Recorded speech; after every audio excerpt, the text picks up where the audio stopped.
বিসমিল্লাহির রহমানির রহিম। আজকে আমরা ফিনান্সিয়াল স্টেটমেন্টের দ্বিতীয় পত্রের আহ, আর্থিক বিবরণী মানে যেটা হচ্ছে যৌথ মৌলিক কোম্পানির আর্থিক বিবরণীটা আমরা আজকে সলভ করবো। এর আগে আমরা করেছি হচ্ছে এক মালিকানা খাজনা এক মালিকানা খাজনা আর্থিক বিবরণী, যেটা আসলে তোমাদের শেষ হয়ে গেছে। আজকে হচ্ছে তোমাদের যৌথ মৌলিক কোম্পানি। আমরা জানি যৌথ মৌলিক কোম্পানিকে এবং কিভাবে তৈরি করা হয় এগুলো সব আমরা করেছি এর আগে। এই যে এটা হচ্ছে সেকেন্ড পার্টের, ফার্স্ট পার্ট হচ্ছে এক মালিকানা, সেকেন্ড হচ্ছে যৌথ মৌলিক। প্রিয় শিক্ষার্থীরা, আমরা আর একটু বেশি জানবো, নিচে গেলেই বুঝতে পারবো যে আমাদের প্রতিটা বিষয় জানা দরকার। তার জন্য আমরা একটু থিওরিক্যাল প্রেজেন্টেশন করব। প্রিয় শিক্ষার্থীরা, এখন নিচের দিকে যাই, দেখো আমাদের সেটা হচ্ছে একটু যাই যৌথ মৌলিক কোম্পানির আর্থিক গুণের সংজ্ঞা, বৈশিষ্ট্য মানে আর্থিক গুণী কি, তার বৈশিষ্ট্য বলেছে, কোম্পানি আর্থিক গুণের উদ্দেশ্য বলেছে, গুরুত্ব বলেছে, বিভিন্ন ধাপ বলেছে বা বিভিন্ন অংশ বলেছে, আর্থিক বিবরণীর সংজ্ঞা বলেছে কিভাবে প্রস্তুত করতে হয় এবং আয় বিবরণী কিভাবে প্রস্তুত করতে হয়, আয় বিবরণীর প্রকারভেদ, বহু ধাপ এবং এক ধাপ। তারপর হচ্ছে যৌথ মৌলিক কোম্পানির সংরক্ষিত আয় বিবরণী, এই সংজ্ঞা এবং প্রস্তুত প্রণালী এবং মালিকানা সত্তা আমরা যদি বলি সেটারও কিভাবে প্রস্তুত করতে হয়, হাউ টু প্রিপেয়ার ইট। এরপর হচ্ছে তোমার আর্থিক অবস্থার সংখ্যা এবং প্রস্তুত, এগুলো টোটালি একটা থিওরি তোমাদেরকে দেওয়া হয়েছে। আজকে একটু আলোচনা করা। এই শিক্ষার্থীরা, আমরা একটু হালকা আলোচনা না করলে হয় না। আর্থিক বিবরণী কি? আর্থিক বিবরণী যদি আমরা বলতে চাই তাহলে আমরা বলবো যে আর্থিক বিবরণী হচ্ছে একটি একগুচ্ছ বিবরণী, একটি বিবরণী যে বিবরণী প্রতিষ্ঠানের আর্থিক ফলাফল এবং আর্থিক অবস্থা প্রদর্শন করা হয়। আর্থিক বিবরণী হচ্ছে one kind of statement বা one kind of statement where presented, where find out profit and loss and presented asset and liability, asset and liability, or আমি বলতে যাচ্ছি ফিনান্সিয়াল স্টেটমেন্ট অর্থাৎ যে statement where present income and accident liability of the organizations। এই কথাগুলো তোমাকে বুঝতে হবে যে আর্থিক বিবরণীটা কি। আমি বললাম যে একটি বিবরণী যেখানে আয় ব্যয় দিয়ে নিট মুনাফা বের করতে হয় এবং আফটার সার্টিন টাইম এর কি করতে হয়, এর সম্পদ এবং দায় নির্ণয় করা যায়। এরপরে আমি যদি বলতে চাই, অনেক কিছু বলতে পারবো যে কিভাবে ফলাফল প্রদর্শন করা হয়। ফলাফল প্রদর্শন করতে গেলে আমরা যে কথাটা বুঝি বা বুঝতে চাই সেটা হলো, যে কথাটা বুঝি বা বুঝতে চাই কি সহজ এবং সুন্দর করে যে কথাটা বলতে চাই যে ফলাফল হচ্ছে নিট লাভ, নিট ক্ষতি, মোট লাভ, পরিচালনা, নিট পরিচালনা, কর পূর্ববর্তী মুনাফা, কর পূর্ববর্তী মুনাফা, এই দিস টাইপ অফ ম্যাটার্স, এগুলো আমাদের বাইর করাকে বলা হয় আর্থিক ফলাফল। আর্থিক অবস্থা বলতে আমরা কি বুঝি? আর্থিক অবস্থা বলতে প্রতিষ্ঠানের কন্ডিশন, প্রতিষ্ঠানের হচ্ছে মিরর্স, যেখানে আমরা বলবো যে অ্যাসেট এন্ড লায়াবিলিটি শো করা হয়। এই অ্যাসেটটাকে ক্লাসিফাই করা হয় current asset, long term asset, বা এরপর হচ্ছে লং টার্ম লায়াবিলিটি, ইনভেস্টমেন্ট। এরপরে হচ্ছে তোমার লং টার্ম ইনভেস্টমেন্ট পরে আমি যেটা বলতে যাচ্ছি প্রিয় শিক্ষার্থীদের বলতে চাইলাম সেটা হলো ফিক্সড অ্যাসেট, অসংখ্য ব্যয়, এগুলো আমাদের শো করতে হয়। এরপরে আমরা দেখব যে বিষয়টা আর্থিক বিবরণী গেল। এরপরে আমরা যেটা বলা হয় দায় ও যায়, কারেন্ট লায়াবিলিটি, চলতি দায়, দীর্ঘমেয়াদী দায়, আর্থিক অবস্থান, মালিকানা সত্ত্ব, এগুলো কিন্তু আমাদের যায় কোথায়, আর্থিক ফলাফলে মানে আর্থিক অবস্থার বিপরীতে। তাহলে আমরা কিন্তু এটা জানতে পারলাম প্রিয় শিক্ষার্থীরা। আমাদের কিছু বিষয় আমরা বলতেই হয় যে ইন্টারন্যাশনাল অ্যাকাউন্টিং স্ট্যান্ডার্ড অনুযায়ী এইসব মানে আর্থিক বিবরণীগুলো প্রস্তুত করা প্রয়োজন। যদিও আমাদের দেশে বাংলাদেশ অ্যাকাউন্টিং স্ট্যান্ডার্ড রয়েছে, সেটাই follow, we have to follow Bangladesh accounting standard BAS। যদি ইন্টারন্যাশনাল অ্যাকাউন্টিং স্ট্যান্ডার্ডকে ফলো করে আমাদের জাস্ট Bangladesh accounting standard আছে তো every organization which is listed by the key Securities Commission and stock exchange they have to maintain Bangladesh accounting standard to prepare the financial statement.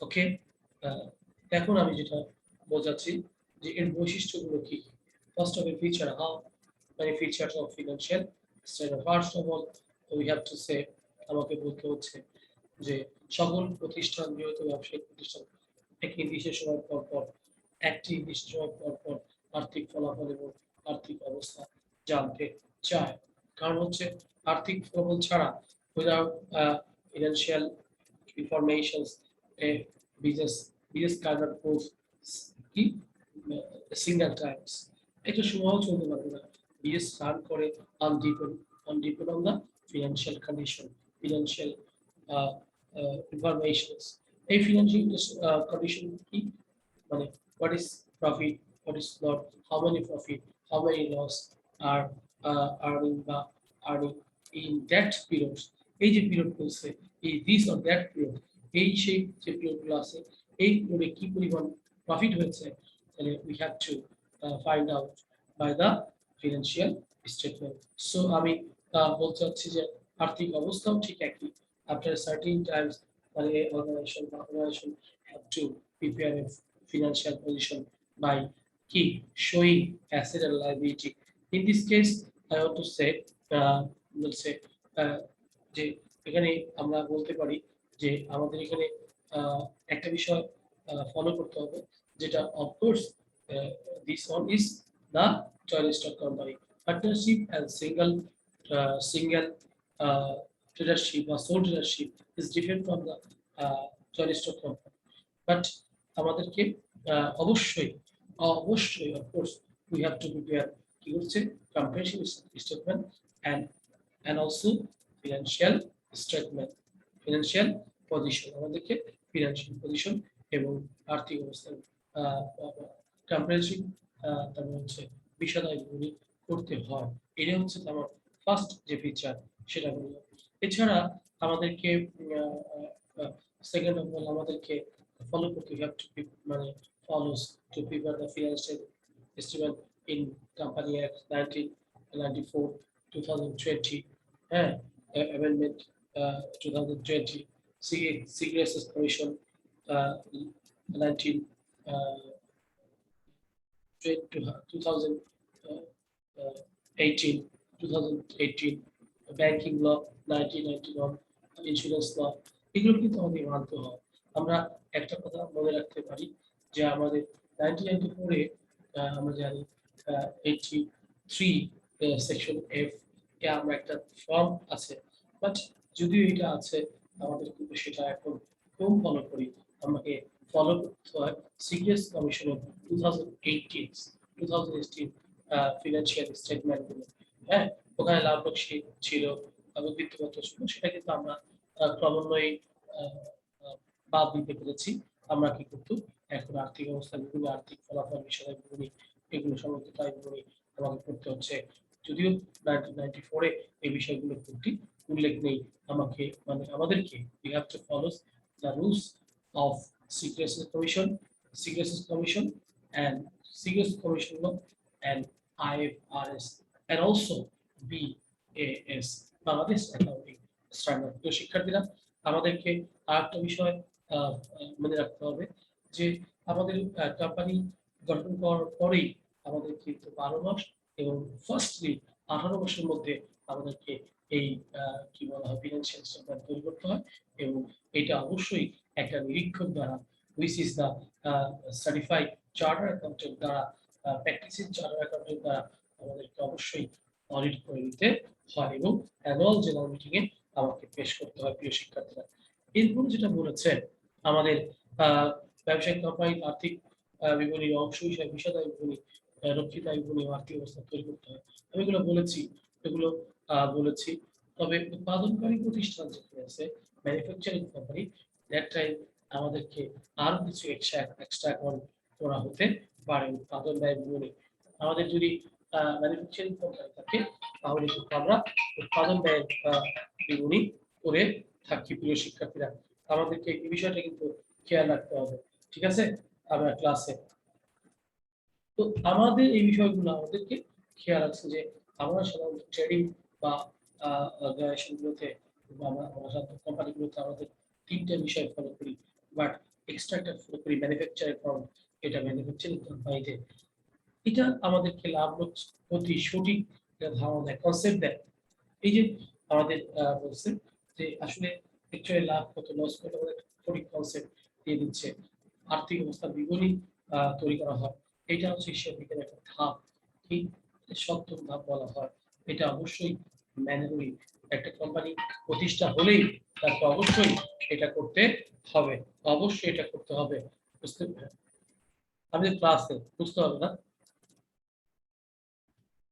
তাহলে আমাদেরকে আহ, হিসাব বিজ্ঞানের সপ্তম ধাপ এটা অবশ্যই mandatory to all organizations, to all organization সকল organization which is the কি listed বা which is the affiliate, which is the listed joint stock company, registered joint stock company, registered joint stock company যদি সে applied হয় অথবা listed হয় তাহলে of course তাকে এই এই বিষয়গুলো করতেই হবে। প্রিয় শিক্ষার্থীরা, আমরা জানলাম এটা আমরা আমরা জানি ন্যাশনাল অ্যাকাউন্টিং স্ট্যান্ডার্ড 1 অথবা বাংলাদেশ অ্যাকাউন্টিং স্ট্যান্ডার্ড 1 অনুযায়ী এটা করা হয়। এটা general accept accounting principles, gap এর সঠিক বিষয়টা সঠিক কোনটা আমাকে সেই বিষয়টাও ফলো করতে হয়। গ্যাপের সঠিক বিষয়টা আমাকে দেখতে হচ্ছে। যাই প্রিয় শিক্ষার্থীরা, আমরা আলোচনা করতে পেরেছি। আমরা এরপরে যৌথ কর্ম কোম্পানি ইউনিট প্রস্তুত প্রণালী কিভাবে যৌথিক ইউনিট প্রস্তুত করতে হবে সেটা কিন্তু আমাকে জানানো হবে। কেন আমরা জানি বাংলাদেশে যে হিসাব আছে, বাংলাদেশের যে অ্যাকাউন্টিং ইয়ার সেটা হলো 1 জানুয়ারি থেকে 31 ডিসেম্বর। যদিও বিভিন্ন দেশে বিভিন্ন ইন্ডিয়া, পাকিস্তান, শ্রীলঙ্কা, সার্কভুক্ত কান্ট্রিতে, আবার ইউরোপ কান্ট্রিতে, আমেরিকান কান্ট্রিগুলোতে বিভিন্ন দেশে বিভিন্ন অ্যাকাউন্টিং ইয়ার ফলো করতে হয়। তো আমার দেশে ফলো করতে হচ্ছে কি প্রিয় শিক্ষার্থীরা, আমার দেশে ফলো করতে হচ্ছে কি, আমার দেশে ফলো করতে হচ্ছে কি ওই একটু ভুলে গেলাম, 1 জানুয়ারি টু 31 ডিসেম্বর। এটি হচ্ছে অ্যাকাউন্টিং এর একটি গুরুত্বপূর্ণ পিরিয়ড। এই পিরিয়ডে আমাদেরকে বিভিন্ন ধাপে আগাতে হয়। আমাদেরকে গুরুত্বপূর্ণ আর্থিক বইয়ের একটি প্রধান ও গুরুত্বপূর্ণ বিষয় হলো প্রিয় তথ্য ব্যবহারকারীর জন্য তথ্য প্রদান করা সঠিক এবং যথানিয়মে। একজন ইনফরমেশন চেয়েছে যে how many profit during the years বা প্রিভিয়াস ইয়ার, তোমাকে সঠিক তথ্য দিতে হবে। বিকজ এই সঠিক তথ্যের উপরে ট্যাক্স নির্ধারণ করতে হবে বা ভ্যাট নির্ধারণ করা যায় বা আনুষঙ্গিক মানে বিষয়গুলো জানা যায়, লোন থেকে শুরু করে সব। সো এখানে একটা খুব গুরুত্বপূর্ণ বিষয়। আর্থিক বিভাগ উল্লেখযোগ্য হচ্ছে আহ, নগদ প্রভাব বিপণী করতে হয়। আমরা জানি there are 5 types of মানে financial statement in our country on the basis of international accounting standard or Bangladesh বা কি বলা হয় Bangladesh accounting standard or also IFRS। এর মধ্যেই আমরা 5টি হিসাবকে ফিনান্সিয়াল স্টেটমেন্ট হিসাবে ধরি। কি ধরি? কম্প্রিহেনসিভ ইনকাম স্টেটমেন্ট, কি আহ, সংরক্ষিত সরি না হয় retained earning, and also cash flow statement, financial statement of financial position and notes to the accounts। যদিও আমাদের এই মানে এই ক্ষেত্রে 4টি বিষয় খুবই গুরুত্বপূর্ণ মনে করে। ক্যাশ ফ্লোটাকে আমরা অন্য জায়গায় করে ফেলি। এরপরে যা আমাদের প্রিয় শিক্ষার্থীরা যেটা হচ্ছে এটা সম্পদের যে টোটাল অ্যাসেটটা সেটাকে শো করতে হয়, টোটাল লাইবিলিটিটাকে শো করতে হয়, হ্যাঁ, টোটাল ইনকামটা শো করতে হয়, এক্সপেন্সেস শো করতে হয়। ইনকাম থেকে এক্সপেন্সেস বাদ দিলে নেট প্রফিটটা চলে আসে। আবার অ্যাসেট লায়াবিলিটি শো করে দেখতে হয় যে আমাদের অ্যাসেট লায়াবিলিটি সঠিক আছে কিনা, অ্যাসেট ইকুয়াল টু লায়াবিলিটি আছে কিনা বা লায়াবিলিটি ইকুয়াল টু অ্যাসেট আছে কিনা। যদি ডিফারেন্স থাকে তাহলে বুঝবো যে আমাদের মানে বিজনেসের কোন ধরনের প্রবলেম রয়েছে। প্রিয় শিক্ষার্থীরা, আমরা জানলাম এগুলো। আরো বিষয় হচ্ছে কোম্পানি কেন গুরুত্বপূর্ণ, এটা এগুলো বলে ফেলেছি যে কেন আসলে কোম্পানি যৌথ আর্থিক ভূমিকাটা গুরুত্বপূর্ণ। আর্থিক ভূমিকা গুরুত্বপূর্ণ যদি যৌথ কোম্পানি দ্বারা সকল কোম্পানি, সকল প্রতিষ্ঠানের জন্যই financial statement is so much important, বা ফিনান্সিয়াল স্টেটমেন্ট খুব ইম্পর্টেন্ট ইউজ করে।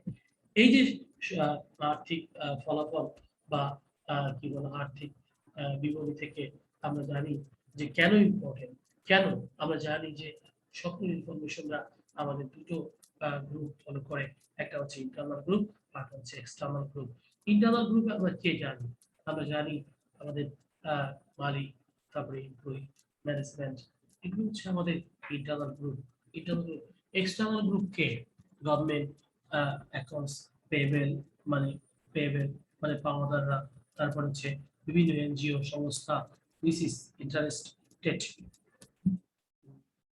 in this organization, এই অংশে যারা ইন্টারেস্ট আছে তাদেরকে এটা তাদের প্রয়োজন হয়।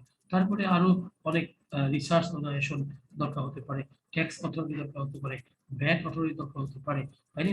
তারপরে হচ্ছে থার্ড হচ্ছে যেখানে আমরা রেজিস্ট্রেশন করেছি, মানে রেজিস্টার জয়েন্ট স্টক কোম্পানিতে আমরা রেজিস্ট্রেশন করেছি, ওখানে আমাকে ইয়ারলি রিটার্ন সাবমিট করতে হয়।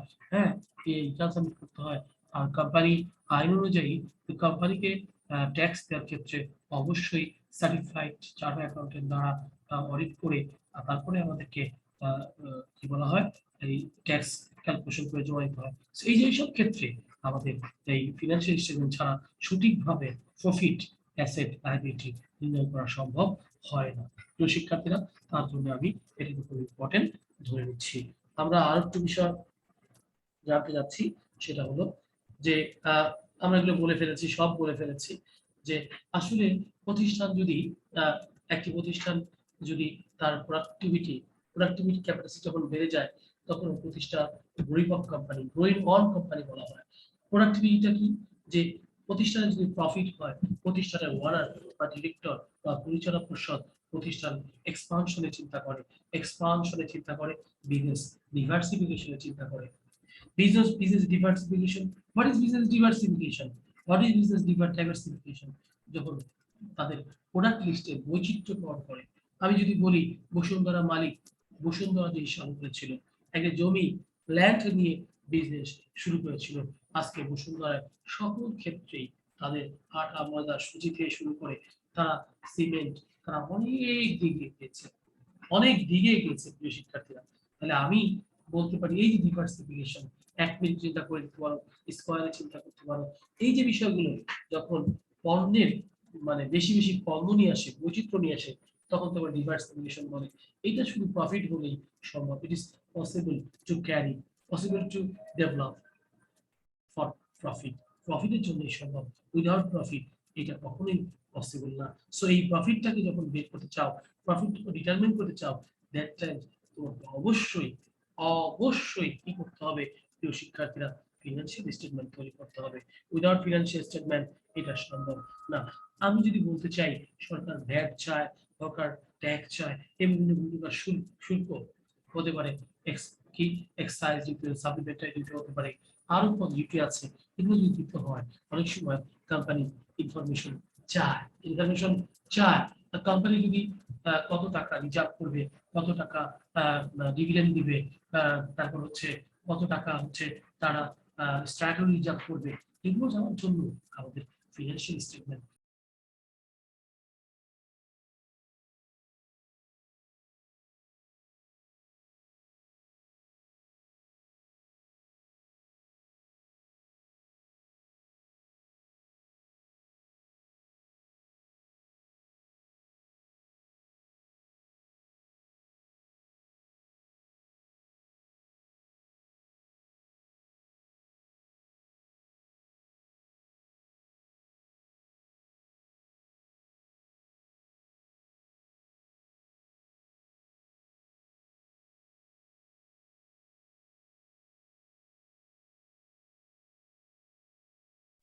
স্যার, আপনার কথা শোনা যায় না।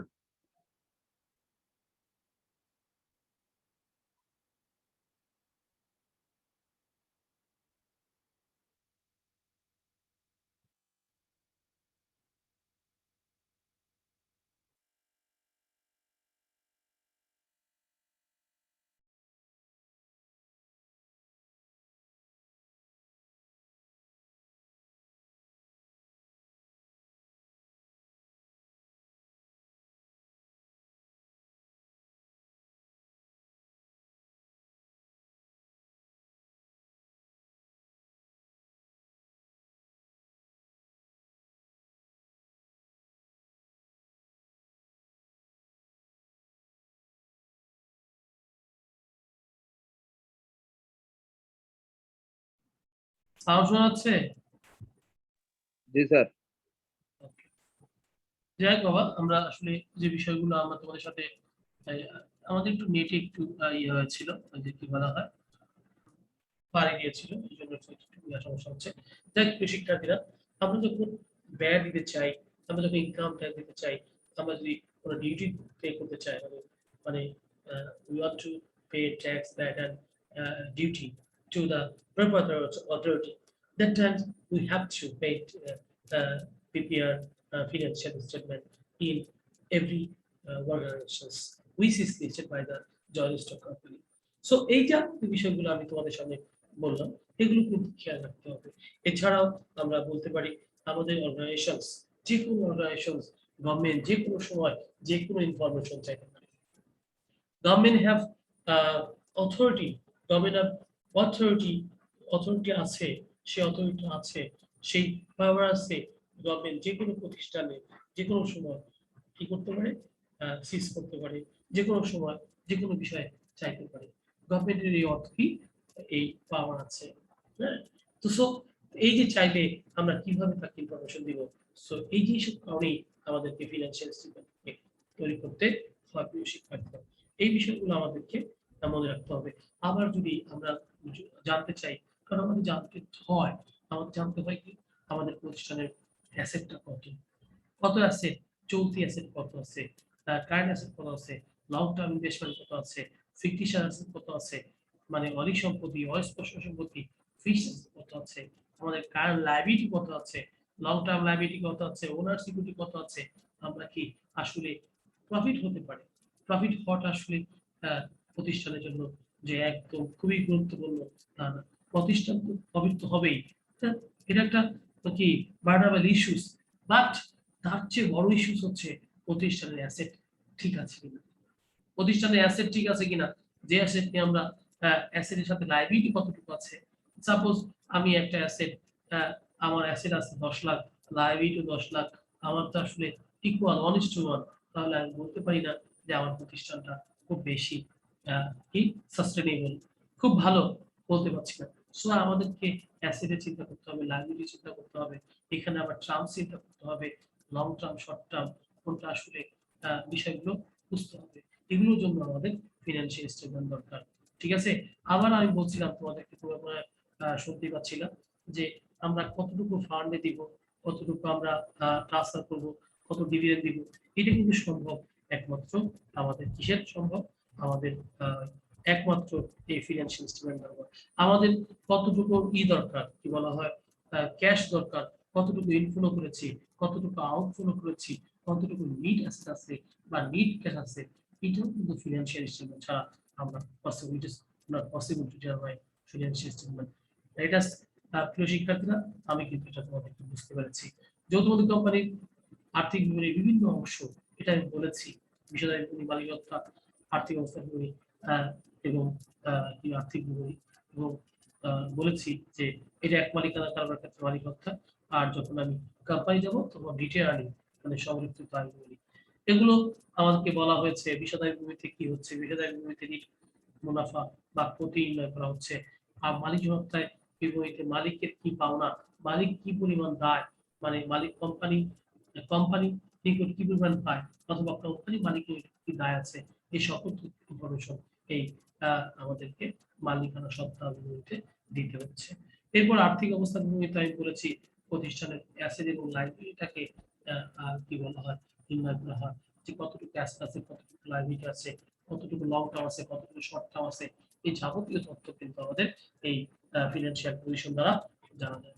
এরপরে যাও বাবা, নগদ প্রবাহ বিবরণী, আমি বলছি নগদ সংক্রান্ত যাবতীয় তথ্য, ক্যাশ ইনফরমেশন, ক্যাশকে আবার এই ইনফরমেশন তিন ভাগে ভাগ করা যায়, অপারেটিং অ্যাক্টিভিটিস, ফিনান্সিয়াল অ্যাক্টিভিটিস এবং ইনভেস্টমেন্ট অ্যাক্টিভিটিস। এই অ্যাক্টিভিটিস এর মাধ্যমে যে নিট ক্যাশটা কতটুকু সেটা আমাদেরকে ফাইন্ড আউট করতে হয়, প্রিয় শিক্ষার্থীরা। আয় বিবরণী তো আমি বলেছি, আয় বিবরণী হচ্ছে অ্যাক্টিভিটিস সময় শেষে প্রতিষ্ঠানের নিট আয় বা নিট প্রতি মানে সাধারণত বের করার জন্য এই আয় বিবরণী তৈরি করতে হয়। আমরা জানি আমাদের দেশে দুই ধরনের আয় বিবরণী আছে, মানে বের করা যায়, মানে ফাইন্ড আউট করা যায় দুই ধরনের, একটা হচ্ছে এক ধাপ, আর একটা হচ্ছে বহু ধাপ। এক ধাপ তো আমরা জানি এক ধাপ কি, যে সাধারণত আয় থেকে ব্যয় বাদ দিলে যে প্রফিট আসে সেটা হচ্ছে এক ধাপ। আর বহু ধাপটা কি?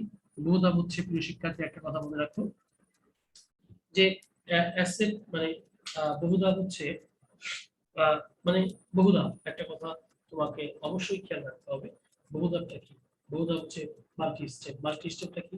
যে আমার মাল্টি স্টেপটা কি, যে আয় থেকে মানে মোট আয় থেকে বা বিক্রয় থেকে সকল ব্যয়গুলো বাদ দেওয়ার পরে নিট আয়, এই ব্যয়গুলোকে আবার স্টেপ টু স্টেপ মানে স্টেপ টু স্টেপ ক্লাসিফাই করতে হয়। যেমন আমরা বলতে পারি যে বিহিত মূল্যের ব্যয় এটা একটা স্টেপ, এবং পরিচালন খরচ এটা একটা স্টেপ, অপরিচালন খরচ এটা একটা স্টেপ। এই যে স্টেপ টু স্টেপ আমাকে আয় করতে হয়, এবং অনেক সময় অপরিচালন আহ, আয়টাকেও আমরা যোগ করতে হয়, অনেক সময় করতে হয়, আবার পরোক্ষ পরিচালনা আয়টাকে আমরা যোগ করে দিচ্ছি। এইভাবে যে যদি যে স্টেপ টু স্টেপ ক্লাসিফাই করে যখন বিক্রয় থেকে নিট আয় বের করা হয় তখন তাকে মাল্টি স্টেপ বলা হয়। মাল্টি স্টেপ মানে হচ্ছে বহু ধাপ বিবরণী। এগুলো সব ক্ষেত্রে নিট প্রফিট এবং নিট লস বের করা হয়। এখন আমি বলতে চাচ্ছি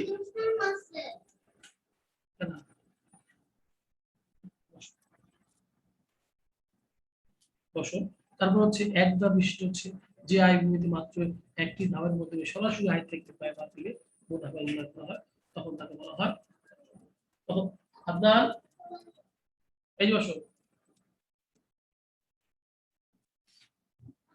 তখন তাকে বলা হয় কি, আচ্ছা, তখন তাকে বলা হয় আমাদের যে আয় বিবৃতি মাত্র একটি ধাপের মাধ্যমে সরাসরি ব্যয় থেকে বাদ বলেছি, আমি তো সব বলেছি।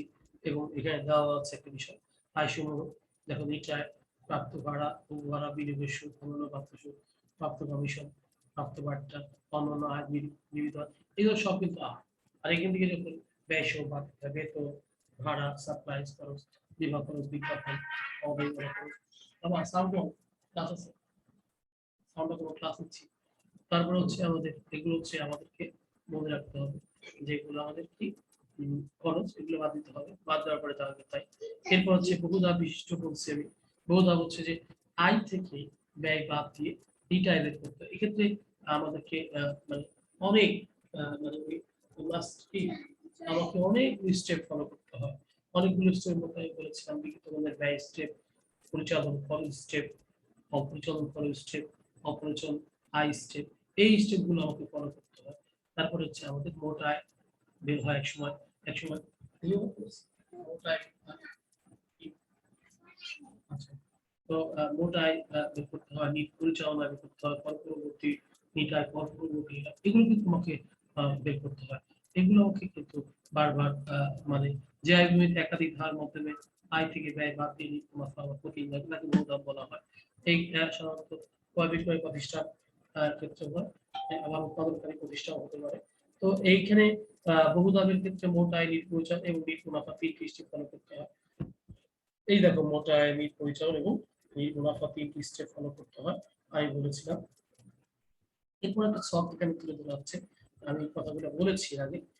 তোমরা হয়তো প্রারম্ভিক মজুদ থেকে নিট বিক্রয় প্রত্যহ খরচ এটা বিক্রিত মূল্যের ব্যয়, এরপরে প্রত্যহ খরচগুলো বাদ দিবা, মোট আর পরিচালন ব্যয় সীমা বাদ দিয়ে নিট পরিচালনা বা অপরিচালন ব্যয় সুদ যে কোনো প্রক্রিয়া মূল্য, এবং যোগ অপরিচালন আয় সহ বিনিয়োগের সুদ, অন্যান্য পরিচালনা, কর পরবর্তী, কর পরবর্তী, এগুলো কিন্তু তোমাকে ফলো করতে হচ্ছে।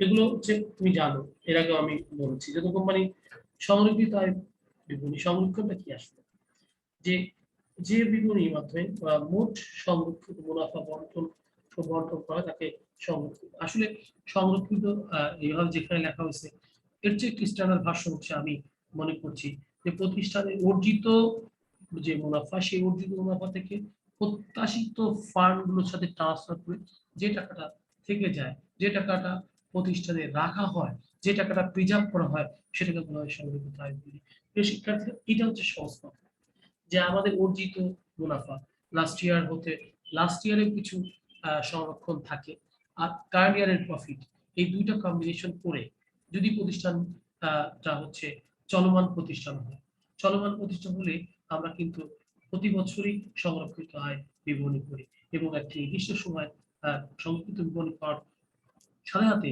আমাদের কিন্তু একটা ব্যালেন্স থেকেই যায়। আমাদের কিন্তু একটা ব্যালেন্স থেকেই যায়। সেই ব্যালেন্সটাকে সাথে আমরা যখন নতুন বছরের আয়টা যোগ করে এর মধ্যে আমাদের কাঙ্ক্ষিত বা প্রত্যাশিত ডেজায়ার এক্সপেক্টেড যে ফান্ড গুলো আছে সেই ফান্ড গুলোকে যখন আমরা টাকা ট্রান্সফার করে দিই, যে ফান্ড দিতে পারি অথবা ডিসবার্স করতে পারি আমরা আমাদের যারা আমাদের কোম্পানির সাথে আমাদের শেয়ার হোল্ডার্স তাদের মধ্যে আমরা ডিভিডেন্ড দিতে পারি, আমাদের কি বলা হয় বিভিন্ন সাধারণ সঞ্চয়ীতে ট্রান্সফার করতে পারি, আমরা ফান্ডে সাইক্লিং দিতে পারি, আমরা মানে বিভিন্ন দারিদ্র ফান্ডেও আমরা টাকা ট্রান্সফার করতে পারি। এই যে ফান্ডগুলোর মধ্যে ট্রান্সফার করে যে টাকা থাকবে সেটা ব্যালেন্স থাকবে, একটা ব্যালেন্স থাকবে, সেটা হচ্ছে সমাপনী সংরক্ষিত। এই হচ্ছে সংরক্ষণ, মানে সংরক্ষিত আর যে আয়টাকে আমরা সংরক্ষণ করছি, যে আয়টাকে প্রিজার্ভ করছি, যে আয়টাকে প্রতিষ্ঠায় রেখে দিচ্ছি তাকে বলা হয় সংরক্ষিত। আর এই কথাগুলোই বলেছে সংরক্ষিত আয়ের মাধ্যমে সঞ্চিত মুনাফা এবং অর্জিত মুনাফা একত্রিত করে এইগুলা কি লিখবে আমি তো বলেই দিয়েছি আবার, আমরা বুঝতে পারছো। এই হচ্ছে সংরক্ষিত আয়। সংরক্ষিত আয় বলি আমি এরা বলেছি, দেখো এখানে লভ্যাংশ দিয়েছে, চলতি স্থানান্তর লভ্যাংশ মানে যে ফান্ডগুলোর সাথে রিলেটেড সেগুলো ফান্ড ট্রান্সফার করে দিবে শিক্ষার্থীরা। এরপরে যাও যৌথ কোম্পানি মালিকানাস্থ বিবরণী সংজ্ঞা বা ওষুধ প্রণালী। যদি আমরা আর্থিক অবস্থার বিবরণী করি, আমরা জানি যে আর্থিক অবস্থার বিবরণীতে আমাদেরকে অ্যাসেট এবং লায়াবিলিটি শো করতে হবে, এটাও কিন্তু তাই। কিন্তু আমরা ওখানে মালিকানায় আমরা মূলধন লিখতাম, কোম্পানি ক্ষেত্রে ডিফারেন্স কি, এই মূলধনকে কয়েকটি অংশ ভাগ করা হয়। একটা হচ্ছে কিছু পরিমাণ মূলধন নিয়ে কোম্পানি অনুমোদন নেয়, এদিকে অথরাইজ বলে বা অনুমোদিত মূলধন বলে। এরপরে ওই মূলধন থেকে কিছু অংশ জনগণের উদ্দেশ্যে শেয়ার কি করা হয়, ইস্যু করা হয়। যেমন 10,000 যদি অনুমোদন হয়, 6,000 যদি কি করে ইস্যু করে দিল। এই ইস্যুটা হচ্ছে সম্পূর্ণ শেয়ারের টাকাও আসতে পারে, অনেক সময় কম আসতে পারে। তাই ইস্যুকৃত আদায়কৃত একই হয় ম্যাক্সিমাম টাইম। যদি কম হয় তখন তাকে বলা হয় ইস্যুকৃত একরকম, আবার আদায়কৃত একরকম, আদায়কৃত বা তলবকৃত। যদিও এখানে তলবকৃত বলতে আমরা বর্তমানে কোনো সেন্টেন্স দরকার নেই, কারণ তলব হচ্ছে এখানে বর্তমান মার্কেটে শেয়ার মার্কেটে বিক্রি করার একটি উদ্দেশ্য একটাই, জাস্ট এবং একবারই এটাকে কি করা হয়, মানে আমরা জানি যে একবারই চাওয়া হয় এবং একবারই নিতে হয়, এটাই। এখন আরো নতুন ভার্সন চলে আসছে, তোমরা হয়তো জানো না, তোমাদের ক্ষেত্রে এটা গ্রহণযোগ্য হয়নি। আগে তো ফেরত দেওয়া হতো, এখন কোটা বেসিক দেওয়া হবে। দেখ এগুলো আমাদের নতুন তথ্য ইনফরমেশনগুলো আছে, সেগুলো আমরা একটু বড় হলে শিখতে পারবো। এরপরে সঞ্চিত উদ্বৃত্তের মধ্যে সাধারণ শেয়ার অধিহার, সঞ্চিত স্থানান্তর এগুলো যোগ করতে হয় এবং বন্টন সময় আয়কর সঞ্চিত এগুলো অন্তর্বর্তী লভ্যাংশ, সঞ্চিত স্থানান্তর প্রদেয় লভ্যাংশ, এগুলো দ্বারা আমাদের দায় সাজানো হয়। দায় দায় সাজানো হয়েছে। এখন আমি তুমি বলতে পারো স্যার দায় সাজাচ্ছে বিকল্প পদ্ধতিও আছে। হ্যাঁ, এইভাবে আমরা মালিকানা সত্ত্ব বিবরণী করতে পারি। হ্যাঁ, মালিকানা সত্ত্ব বিবরণী আমরা কিন্তু কিভাবে করতে, মালিকানা সত্ত্ব এখানে কিন্তু মালিকানা সত্ত্ব একটা আর সংরক্ষিত আয় একটা। মালিকানা হচ্ছে শেয়ার হোল্ডার সাথে যেসব বিষয় জড়িত, বাবা শেয়ার হোল্ডার সাথে এখানে চলতি দায় এবং দীর্ঘমেয়াদী দায় ছাড়া আমি যদি সহজ করে একটা কথা বলে দিই, চলতি দায় আমরা যখন লাইবিলিটি করি তখন আমাকে অবশ্যই পুট ইন করতে হয়। করিম কি আমাদের তিনটে বিষয়, চলতি দায়, দীর্ঘমেয়াদী দায় এবং আমাদের শেয়ার হোল্ডারের সত্তা। এই বিষয় ছাড়া, এই যে শেয়ার হোল্ডারের সত্তা ছাড়া সবকিছু কিন্তু আমাদেরকে শো করতে হয়। সবকিছু কোথায় শিক্ষাটা কোথায় শো করতে হয়, আমাদের এই মালিকানা সত্ত্ব। এই ওই দুটো ছাড়া যা আছে সব হচ্ছে মালিকানা সত্ত্ব। না বুঝলে আমাকে প্রশ্ন করতে হবে, আমি আনসার দিব যে মূলধনের মধ্যে দায়, আমরা যে আর্থিক অবস্থার বিবরণী করি, আর্থিক অবস্থার বিবরণীর মধ্যে চলতি দায় এবং দীর্ঘমেয়াদী ছাড়া সব হচ্ছে মালিকানা সত্ত্ব। এরপরে এইভাবে দরকার নেই, এটা একটু ডিফিকাল্ট স্টেজ। তারপরে যদি তুমি মনে করো শেয়ার মূলধন শেয়ার দেওয়ার, কারণ আমরা মনে রাখতে হবে আমাদের 4টা স্টেপ আছে, দায়ের মধ্যে 4টা স্টেপ, মানে 6টা স্টেপ হয়, 4টা স্টেপ আমরা দিয়েই থাকি, শেয়ার মূলধন শেয়ার দেওয়ার সঞ্চিত এবং সংরক্ষিত। এছাড়া কিছু নেই, এছাড়া কিচ্ছু নেই। এরপরে এর আগে আছে এর মধ্যে এটা হচ্ছে মালিকানা সত্ত্ব। হ্যাঁ, এই চারটা স্টেপে চারটা যোগ করে দিলেই হয়ে যাচ্ছে প্রিয় শিক্ষার্থীরা। এই হচ্ছে আমাদের মূল বিষয়। এরপরে যাও প্রিয় শিক্ষার্থীরা, যেমন আর্থিক বিবরণী। আর্থিক বিবরণী আমি বলছি যে বিবরণীতে সম্পদ দায় শোক করা হবে আর্থিক বিবরণী বলে। এখানে সম্পদগুলো হচ্ছে স্থায়ী সম্পদ, বিনিয়োগ, চলতি সম্পত্তি, অসংগঠিত ব্যয়। আর এই দায়ের পাশে হচ্ছে শেয়ার মূল্য, সঞ্চিত হবে দীর্ঘমেয়াদী চলতি দায় এবং ভবিষ্যৎ ব্যবস্থা। এগুলো সাধারণত আমরা জানি স্থায়ী সম্পদ, এর আগে আমরা দেখেছি স্থায়ী সম্পদ কি, এখানে আমরা কিন্তু শো করেছি বারবার। স্থায়ী সম্পদ ভূমি, ধান, কোঠা, পুঁজিবিত অবচয়, আসবাবপত্র, সরঞ্জাম, এগুলো আমাদের কি সব স্থায়ী সম্পদ। বিনিয়োগ, চলতি সম্পদ, এগুলো দেখতে হবে। অসংগঠিত ব্যয়, এই এরপর দায়, ওই যে দেখো দায় অভাব, এই যে এই দুটো ছাড়া, এই যে দীর্ঘমেয়াদী দায় এবং চলতি দায়, ভবিষ্যৎ ব্যবস্থা, এগুলো ছাড়া সব কিছু হচ্ছে আমাদের বাবা, আমাদের কি কি বলা হচ্ছে, মালিকানা সত্ত্ব। এভাবেই একটি প্রতিষ্ঠানের যাবতীয় আর্থিক বিবরণী প্রস্তুত করা হয়। যদি কোনো প্রবলেম থাকে, যদি কোনো কোশ্চেন থাকে, আমাকে কোশ্চেন করতে হবে প্রিয় শিক্ষার্থীরা। আমি তোমাদের উত্তর দেওয়ার জন্য প্রস্তুত। আজকে কোনো কোশ্চেন আছে? বয়েসরা, any question to ask me? Any question ask me, please. No question. I hope that you will be fine and join next classes. See you again. Khuda Hafiz.